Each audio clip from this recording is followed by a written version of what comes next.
दोस्तों, एक न्यूज़ जो सोशल मीडिया पे काफ़ी टाइम से वायरल हो रही है, मणिपुर में जो हिंसा हो रही है, तो मणिपुर में हिंसा का कारण क्या है? क्या ये मुद्दा ट्राइबल वर्सेस नॉन ट्राइबल का है? क्यों आर्मी को यहाँ पे बुलाना पड़ गया? क्यों यहाँ पे 23,000 लोगों को रेस्क्यू किया गया है आर्मी के द्वारा? क्यों इतनी बड़ी संख्या में लोग डिस्प्लेस्ड हो गए हैं? क्यों इनकी घरों और दुकानों में आग लगा दी गई है? इतनी बड़ी हिंसा के पीछे आखिर कारण क्या है? क्यों भारत का एक राज्य धारा 144 के तहत है, इंटरनेट की सुविधा सस्पेंड कर दी गई है? स्थिति को कंट्रोल करने के लिए आर्मी और आसाम राइफल्स तक को बुलाना पड़ गया। हालांकि ये हिंसा पिछले कई दिनों से चल रही है। क्या है इसका रीजन, जानेंगे इन डिटेल। नमस्कार दोस्तों, स्वागत है आपका नॉलेज सर्किल में। और अगर आपको हमारा वीडियो अच्छा लगता है तो चैनल को सब्सक्राइब और वीडियो को लाइक करना ना भूलें। तो रिसेंटली अभी जो हिंसा शुरू हुई है दोस्तों, ऐसा नहीं है कि ये अचानक से शुरू हो गई। अगर आपको याद हो तो अभी कुछ दिन पहले 28 अप्रैल 2023 को मणिपुर के सीएम एन वीरेन सिंह एक स्पोर्ट्स कॉम्प्लेक्स को इनॉग्रेट करने जाने वाले थे, लेकिन उनके वहां पहुंचने से पहले ही लोगों ने उस कॉम्प्लेक्स को जला दिया। यह कॉम्प्लेक्स था चूड़ाचांदपुर डिस्ट्रिक्ट में। घटना के बाद वहां 144 धारा लगा दी गई। अब रिसेंटली वहां जो ट्राइबल ऑर्गेनाइजेशन है वो कह रहे हैं कि जो मेइती कम्युनिटी है उनको शेड्यूल ट्राइब स्टेटस देने के खिलाफ है वो, और इसी के विरोध में वहां पर शेड्यूल ट्राइब सॉलिडेटरी मार्च भी निकाला गया था कुछ दिन पहले, जिसके तुरंत बाद ये हिंसा शुरू हो गई। ट्राइबल सॉलिडेटरी मार्च में जो ट्राइबल्स हैं जो ऑलरेडी शेड्यूल ट्राइब में इंक्लूडेड हैं, उन्होंने ये मार्च निकाला और उसमें मुख्यतः जो कुकी ट्राइब हैं वो शामिल हैं और ये विरोध कर रहे हैं मेइती शेड्यूल ट्राइब में शामिल ना होने। तो आइए मैप के माध्यम से इस पूरे मुद्दे को समझने का प्रयास करते हैं। ये जो आप देख रहे हैं ये नॉर्थ ईस्ट स्टेट मणिपुर का मैप है, और ये जो सेंट्रल एरिया आप देख रहे हैं ये वाला एरिया, ये वैली एरिया है। वैली एरिया मतलब ये प्लेन इलाका है, यहाँ पे कोई भी पहाड़ियां नहीं है, और ये मणिपुर चारों तरफ से घिरा पड़ा हुआ है पहाड़ियों से, इसके चारों तरफ पहाड़ी है। और ये सारा जो कन्फ्लिक्ट है वो हिल वर्सेस वैली का ही है, जो कई दशकों से चला आ रहा है। कारण क्या है, इन प्लेन एरियाज में रहते हैं मैतेई ट्राइब्स के लोग। मैतेई जो हैं वो मोस्टली हिंदूज हैं, कुछ मुस्लिम्स भी हैं, बट मेजोरिटी हिंदूज की है जो फॉलो करते हैं हिंदू रिलीजन को। और ये माउंटेन हिल एरियाज जो हैं उसमें दो मेजर ट्राइब्स रहते हैं। ये जो आप देख रहे हैं ये प्लेन इलाका हो गया, और ये माउंटेन हिल एरिया जो है इसमें रहते हैं दो ट्राइब्स। एक है नागा ट्राइब्स जो नागालैंड एरियाज के हैं, और दूसरे हैं मिजो ट्राइब्स जो क्लोजली कनेक्टेड हैं मिजो ट्राइब्स के। और ये म्यांमार के कुकीज, मतलब साउदर्न पार्ट जो है ये साउदर्न पार्ट है, ये साउदर्न है, ये नॉर्दर्न पार्ट है, ये ऊपर का हिस्सा जो है ये नॉर्दर्न पार्ट है।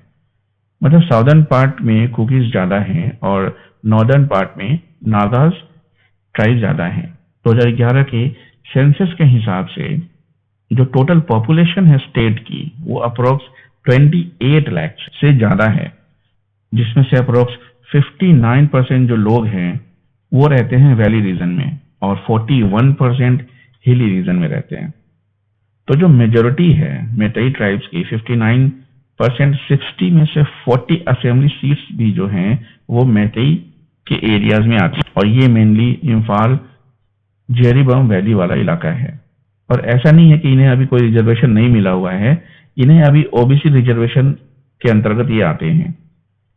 अब यहाँ पर इशू ये है कि ये जो 59% मैतेई हैं, अब यहाँ पे इशू ये है कि ये जो 59% मैतेई हैं ये राज्य में केवल 10% के लैंड एरिया पे रहते हैं, और जैसे जैसे आबादी बढ़ रही है लैंड को लेकर के प्रॉब्लम्स बढ़ती जा रही हैं, क्योंकि लैंड तो लिमिटेड है और बढ़ती पॉपुलेशन की वजह से इश्यूज तो क्रिएट होंगी ही। नाउ अब जो हिली एरियाज में जो ट्राइब्स रहती हैं उसमें ज्यादातर क्रिश्चियन धर्म को मानने वाले लोग हैं और लगभग इनकी आबादी 40% है। हालांकि ये अपनी पुरानी ट्रेडिशन को फॉलो करते हैं but they are Christian by religion. तो जो मेजर कन्फ्लिक्ट है वो वैली वर्सेस हिली ट्राइब्स का है।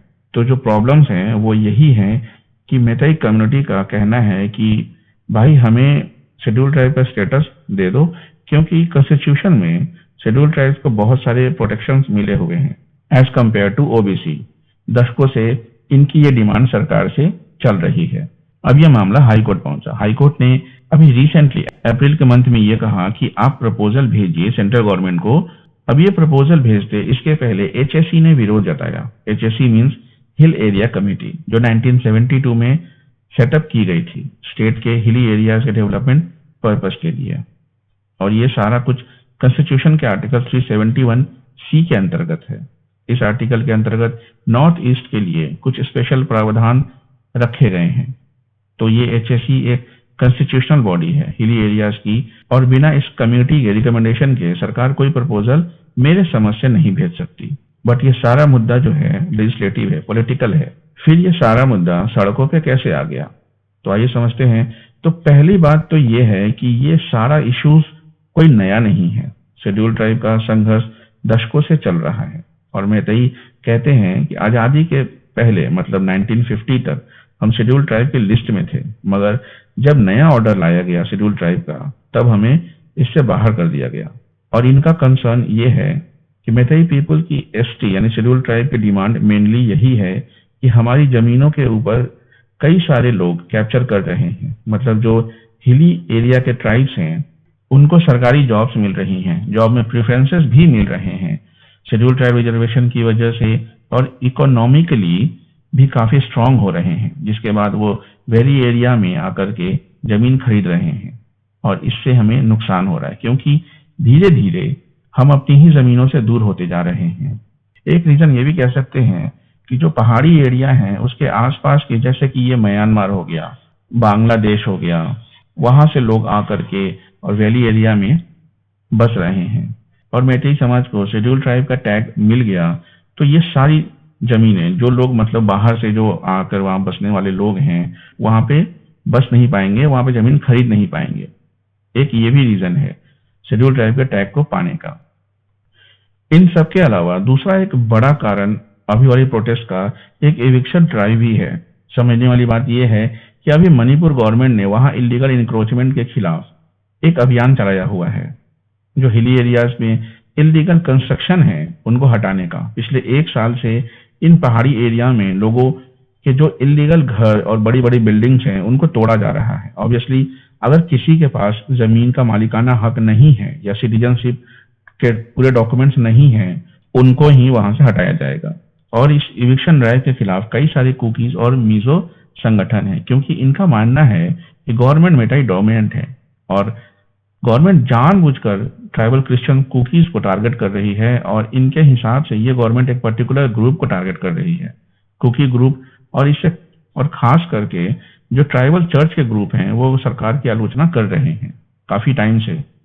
बट मणिपुर गवर्नमेंट का ऐसा मानना है कि बहुत सारे लोग म्यांमार से और खास करके कुकीज जो बर्मा या म्यांमार में रहते थे वो धीरे धीरे इन जंगलों में आकर के बस गए हैं, जिसकी वजह से हिली एरियाज में इलीगल इंक्रोचमेंट काफी बढ़ गया है और एक बड़ी संख्या में लोग यहाँ कब्जा करने लगे हैं।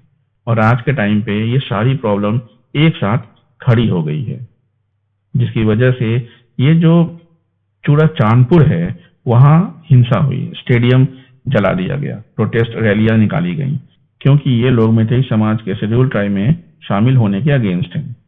वो नहीं चाहते कि मैतेई को शेड्यूल ट्राइब का दर्जा मिले, जिसकी वजह से ये सारी प्रॉब्लम्स क्रिएट हो रही हैं। और हिंसा ने एक ऐसा रूप धारण कर लिया है कि ट्राइबल और नॉन ट्राइबल इलाकों में कर्फ्यू इम्पोज कर दिया गया है, इंटरनेट की सुविधा को बंद कर दिया गया है, कोई फेक न्यूज ना फैला सके, या कई और भी कारण से जिसकी वजह से इंटरनेट की सेवा को स्थगित कर दिया गया है टेम्पररी। और सिर्फ इतना ही नहीं, एक्सट्रीम कंडीशन में यहाँ पे शूट एट साइट का ऑर्डर भी जारी कर दिया गया है, ताकि सिचुएशन आउट ऑफ कंट्रोल ना हो, सिचुएशन को संभाला जा सके मौजूदा हालात को देखते हुए। तो ये थी मणिपुर की कहानी। तो मणिपुर में जो हिंसक घटनाएं घट रही हैं उसके पीछे का असली कारण। मैं उम्मीद करता हूं दोस्तों ये वीडियो आपको अच्छी लगी होगी। अगर ये वीडियो आपको पसंद आई तो चैनल को सब्सक्राइब और वीडियो को लाइक करना ना भूलें। तो आज के लिए बस इतना ही, मिलते हैं अपने नेक्स्ट वीडियो में, तब तक के लिए थैंक यू वेरी मच।